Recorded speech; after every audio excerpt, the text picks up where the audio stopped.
Assalamualaikum warahmatullahi wabarakatuh. Teman-teman kembali bertemu pada channel saya membahas isu-isu terkini Indonesia hari ini, dan pada kesempatan ini kita akan berbicara tentang tagar Indonesia Gelap. Ya. Tapi sebelum itu saya mengingatkan kiranya Anda berkenan untuk memberikan komen, subscribe, like, dan share untuk video ini. Baik, kita melihat tagar yang terbaru yang hari ini menjadi viral di media sosial, yaitu adalah Indonesia Gelap. Sebelumnya kabur aja dulu. Dua tagar ini yang menyampaikan pesannya itu adalah anak-anak muda. Tagar Indonesia Gelap yang menyampaikannya adalah para student, para mahasiswa. Ya, tentu menjadi kontras ya, ketika pemerintah, para pejabat negara menyampaikan ide jargon tentang Indonesia Emas, kemudian dikontraskan dengan Indonesia Gelap. Tapi dalam pandangan saya, ya mahasiswa memang perannya adalah bagian dari civil society, bagian dari masyarakat madani. Fitrah mahasiswa itu dia bukan alat kekuasaan. Fitrah mahasiswa itu dia berposisi sebagai entitas masyarakat madani, entitas yang memberikan kontrol, ya, yang memberikan watchdog bagi kinerja dan aktivitas kebijakan para pejabat negara. Jadi mahasiswa itu adalah sekali lagi kita katakan bagian dari masyarakat madani. Jadi memang fitrahnya itu adalah memberikan kontrol. Jadi adalah memang sesuatu sewajarnya kalau mahasiswa kemudian mengkritisi, tidak sepakat dengan apa yang disampaikan oleh negara. Ya, hanya memang ketika menghadapi kontrol seperti apa yang disampaikan oleh kalangan mahasiswa, hemat saya apa yang mereka sampaikan itu ya menjadi sebagai ya benchmark ukuran untuk menjadi tindakan yang akan diambil oleh negara, oleh pemerintah. Jadi menjadikan Indonesia Gelap itu tidak relevan itu lebih penting ya dalam tindakan, dalam kebijakan, dibandingkan mengkanter Indonesia Gelap itu secara oral, secara retorika. Nah, hari ini yang kita lihat Indonesia Gelap itu dikanter dengan retorika, dengan oral. Dan itu tidak akan bermakna banyak. Tidak akan menimbulkan bahwa Indonesia Gelap itu adalah sesuatu yang tidak benar. Yang benar menurut hemat saya, ya buktikan saja bahwa apa yang ditengarai oleh mahasiswa, oleh para student itu tidak terjadi. Kekhawatiran mereka itu tidak relevan untuk terjadi. Sebagai contoh, kekhawatiran mereka bahwa pemangkasan anggaran itu menimbulkan pemutusan hubungan kerja. Pemerintah telah mengatakan bahwa pemangkasan anggaran, efisiensi anggaran APBN 2025 itu tidak ber, tidak berimplikasi terhadap pemutusan hubungan kerja. Tapi kan itu harus dibuktikan di lapangan. Tinggal dibuktikan saja di lapangan bahwa ke depan tidak ada PHK yang dilakukan oleh kementerian, yang dilakukan oleh pemerintah daerah, yang dilakukan oleh BUMN, sebagaimana yang telah disampaikan oleh para pengambil kebijakan penting di negara ini. Jadi kalau itu bisa dibuktikan, maka tidak relevan Indonesia gelap yang disampaikan oleh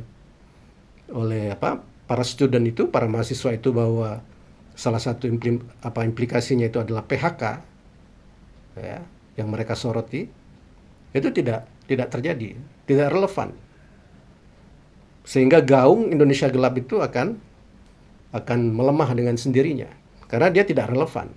Karena pemerintah berhasil membuktikan bahwa tidak benar, tidak terjadi PHK, tidak terjadi pemutusan hubungan kerja, tidak terjadi angka pengangguran yang masif meningkat misalnya.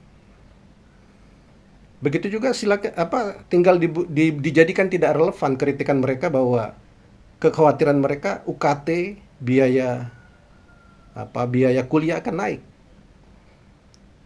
Ya tinggal dibuktikan saja. Nanti mereka akan merasakan bahwa ternyata memang benar UKT-nya tidak naik. Bahwa benar biaya kuliahnya tidak naik. Bahwa benar beasiswanya tidak dihentikan. Itu menjadi kritikan mereka tentang Indonesia gelap itu menjadi tidak relevan dan kemudian menjadi hilang dengan sendirinya. Ya. Begitu juga implikasi dari pemangkasan anggaran, ya. Apakah benar pemangkasan anggaran itu nanti memang berimplikasi pada peningkatan kesejahteraan masyarakat, ya. Apakah benar misalnya angka kemiskinan akan turun, begitu kan? Itu menjadi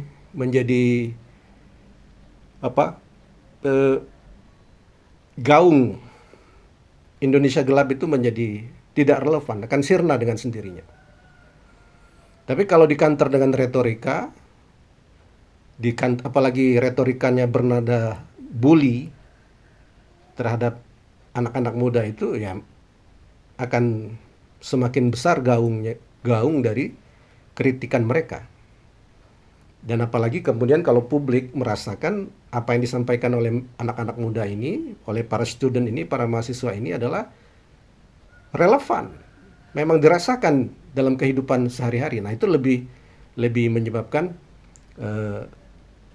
gaung Indonesia gelap itu menjadi akan lebih kuat, menjadi snowball, semakin besar. Nah, jadi sebenarnya dalam pandangan kita, kekhawatiran mahasiswa itu adalah kekhawatiran yang normal sebagai bagian dari anak-anak muda bangsa. Kekhawatiran mereka terhadap masa depan mereka, terhadap apa yang akan terjadi ke depan. Nah, kekhawatiran itu ya bisa diatasi dengan pertama tadi, ya dengan membuktikan kekhawatiran mereka itu tidak akan terjadi. Yang kedua, dengan cara melakukan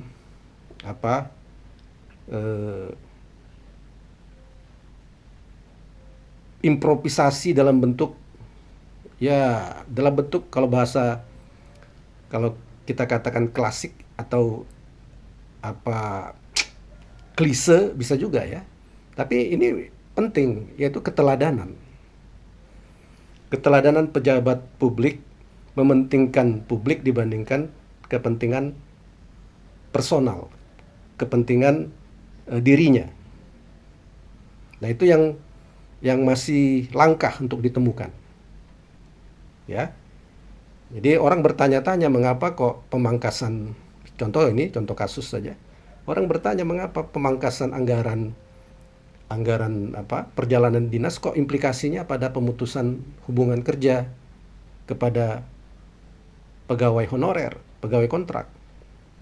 itu menunjukkan, memberikan sinyal kepada masyarakat bahwa pejabat-pejabat publik itu belum mampu menempatkan